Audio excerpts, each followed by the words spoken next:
Hi everyone, welcome to my channel. I'm Chandrika and this is Rika Life. So I mentioned that I might not be making a video for a day or two longer, but I decided to just pop on. Excuse my voice, I have a bit of a cold. I'm very congested, but I thought I would come on because I have a few things to share, and one of them is actually a big crochet fail. So last week I shared that I made 2 cardigans for my daughter and her friend, and those turned out really nice. I'll pop up a picture of that here again. Those turned out really good, and I am in the process of making one more cardigan that's a little bit different for another friend. So the second cardigan that I'm making is being made with Karen Simply Soft and then with a big twist value, like a variegated yarn. I made a really big fail, so I'm going to show it to you right now. I have it here with me. I have not frogged it or unraveled it yet, but I thought I should pop on and show it to you because all is not perfect with crochet, you know. People make mistakes. It's human error. So I'm making a hexagon cardigan, and I will link that below in the description box. So with the hexagon cardigan, I'm going to show you the first side. So you make 2 sides. So this was one side that I made. This is 1/2. Okay. So I'm using 3 different colors. I'm using Karen Simply Soft in lime, Karen Simply Soft in watermelon, and Big Twist Value in Rainbow Brights. And the Rainbow Brights is just, it goes through a variety of colors, as you can see. So this was the first side I made, and I think I had finished this last week. And then basically I was like, over the weekend or, you know, the earlier part of this week, I'm going to finish the second side and then stitch them together. So that was the first part I made, and that worked out really good. I was very happy with it. The sizing was right. Everything was going good. Okay. And then I was working on the second half of it, and I was literally, it's still attached, but I was literally going to start the very last row. And can you see what I did?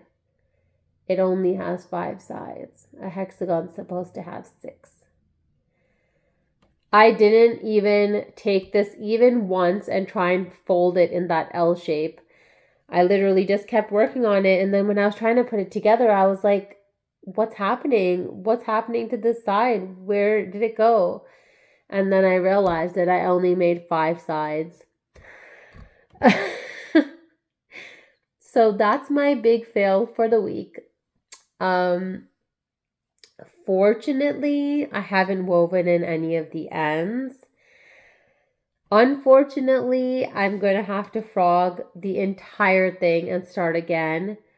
I have enough yarn to do so, but I will have to use this lime green again, and I'll have to use these colors again. So I don't know how easy that's going to be to frog, but I'm going to frog it all and start again. This is what happens when you think, okay, this is what I did. So I was like, yeah, I have a couple of whips. And then I started making a list of my whips. And I was like, I literally have 15 whips. And I was like, this is insane. I counted my car projects. I counted really small things that are just hanging around. I have 15 projects. And I was like, that is way too many. So I've made a master list on my phone, and I just wanted to knock them out. And I really thought this would be a project that I could just like knock out in a couple of days and be done with. And now clearly I wasn't paying attention, and I made 5 sides, and now I'm going to have to redo the whole thing. So that just goes to show you that I guess you need to be more detail oriented and more vigilant when you're starting your hexagon cardigan to make sure it's a hexagon. Because, you know, once you get started, there's really no reason why you would be counting, you know. So I kind of feel discouraged now. I kind of feel like, oh, just put it in the corner and leave it for another day. But I think I'm gonna like frog it for sure today, and I'm gonna just ball up that yarn and keep it, and then hopefully I can just plow through and finally make it correctly. So I wanted to share that with you because all is not glamorous on YouTube. There's lots of mistakes, lots of behind the scenes. And I wanted to show you that nothing is perfect, no one is perfect, and we all make mistakes. And I made a really wonderful mistake. I would have been done this and I could have stitched this up today and been done another project, but now I'm kind of back to square one and I gotta restart this piece again. So I just wanted to share that with you. So that's my fail for today. I bought a Karen Jumbo Twirl yarn and I decided to try to work with it. It's really weird yarn. Okay, let me just show it to you. So I bought Karen Jumbo Twirl in the color Peony Ribbon. So that's what it looks like. Okay. So I just thought that was like a color thing. I didn't realize that this is actual texture on the yarn. Okay, I'm going to show it to you. So I just thought it was like a color thing, right? But it's not a color thing. It's an actual part of the yarn. It's actually like, I can like unwind the yarn. Look at that. It's so weird. It's just like wound together. I don't know. I'm just finding it so strange. This part looks a little bit better. It's actually wound together. But this white part is like, I can take this apart. So I kind of, I made like a small granny square just to see like, what is it going to look like? And it was like kind of bumpy and there was so much texture. And I was like, oh no, like, I was really thinking of doing like a beautiful shells pattern with this, and now I'm kind of like discouraged and literally might just do like a corner to corner with it. It is 578 yards, so there's quite a lot of yardage, but the reason why I pulled it out was I was trying to match it to another Karen Jumbo skein that I have. So I bought Karen Jumbo in rosewood. That's rosewood. And I thought that color would match. And it does. It matches exactly. But these are two very different yarns. So this one is like color changing. This one has its own thing happening. But I wanted to put them together. So let's see. I went on Ravelry and I tried to see had people done any projects with these yarns. And I didn't find that much information. So I'm thinking of doing like a giant corner to corner. They're both... Yeah, that one's 595 and this is 578. So they're approximately 600 yards each. So that's a pretty decent size corner to corner. And I think I would just alternate. So I would do like some of this, some of that, and then back to this, or, vice versa. That might work up good just because of like all this crazy texture that's happening in this. I think that might look good in a corner to corner. So I have pulled those out, but I think I need to make a promise to myself, and I will promise this in front of you so you can hold me accountable. So I'm not planning to start any more whips until I can finish at least 5 of my whips. Okay. So when I get back down to 10 whips or 9 whips, then I will start a new project. Until then, no more new projects. The only kind of caveat to that is that I'm making baby hats for donations. And that is not using new yarn. That is using my scrap yarn. So I've pulled out a whole bunch of yarn and I'm going to I already made 3 baby hats and I'm going to be making a whole bunch of those kind of in between. So no more new projects. Only using scrap yarn, only working on the 15 projects that I have right now. Oh my. I feel like I'm in over my head. I've taken on a lot. Just going through and making that list of 15 projects, I was like, what have I gotten myself into? Because as you know, as crocheters, we always want to start new projects. It's so, so exciting. But then when you see that you have a stash of like 15 projects that are not finished, that becomes really overwhelming. And it's like, oh, why did I get myself into this? Like, how do I get out of this? So that is my promise. I'm going to finish at least 5 of them before I start anything new so that I can get down to 10 whips. I did mention a mandala that I'm working on, and I'm making very slow progress on that just because I keep that here in this room, and I work on that sometimes here at this table.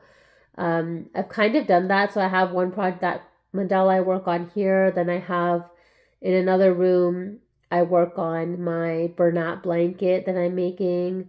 And then in my usual spot on the couch, I have a bunch of projects beside me. So I made a little bit of progress on the burlap blanket yesterday. I did maybe 2 or 3 rows, but you know, when you're with family and you just want to enjoy the family time without crocheting, I feel like sometimes you just want to like be in their presence, and my kids want to sit in my lap and we just want to have fun. So even though crocheting is mega relaxing and meditative and I absolutely love it, sometimes I think we need to like give ourselves that break. And it felt really weird. I think yesterday I did crochet a bit.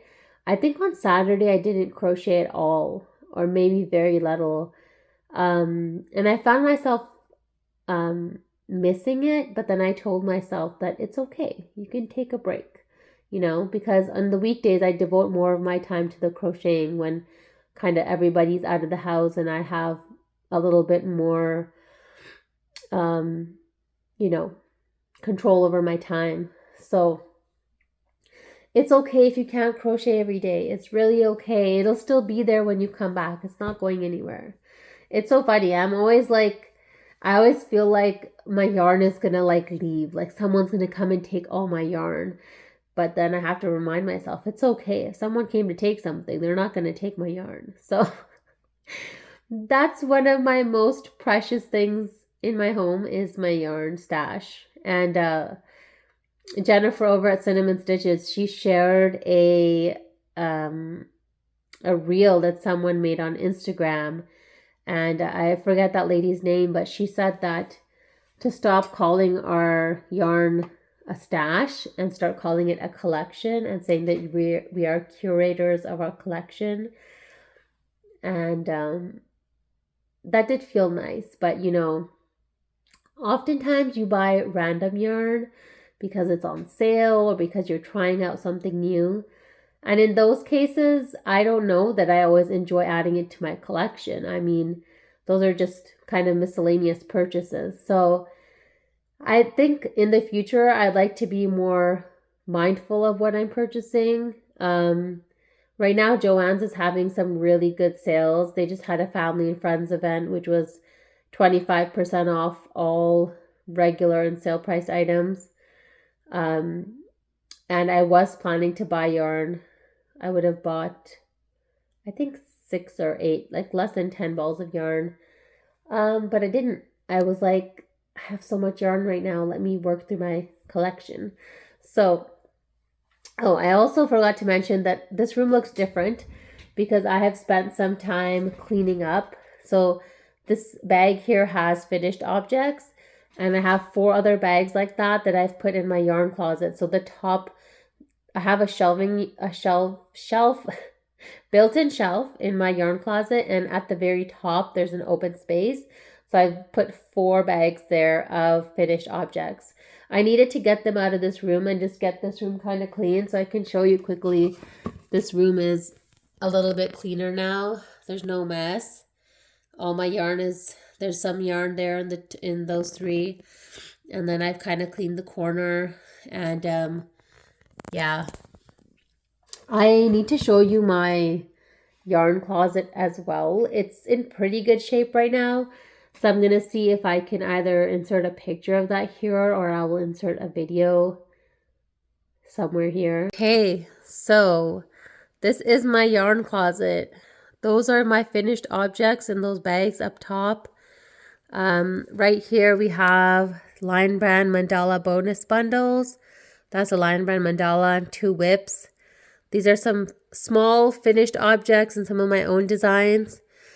This is mostly mandala yarn. There's a Sweet Roll DK Premier. That's a Karen Jumbo. And then this is Lion Brand Sunset Nights.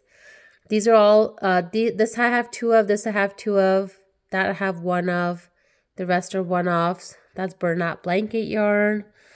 These are Joann's Big Twist. This is Premier Basics Mosaic. That's a big twist. Down here we have some Sugar Wheel Cotton from Hobby Lobby. And then this is all from Hobby Lobby. Premier Bloom.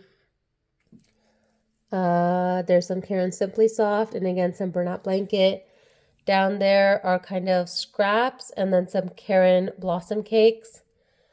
And then over here is Red Heart Unforgettable. I think I have Heirloom and Red Sea.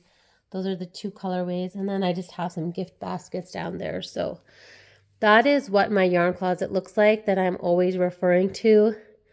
I just got really lucky that this closet was perfect for my crocheting. So I just wanted to share that with you. Thank you so much for watching today's video. I hope you enjoyed it. I hope you have a wonderful crochetful day, and I'll see you again soon.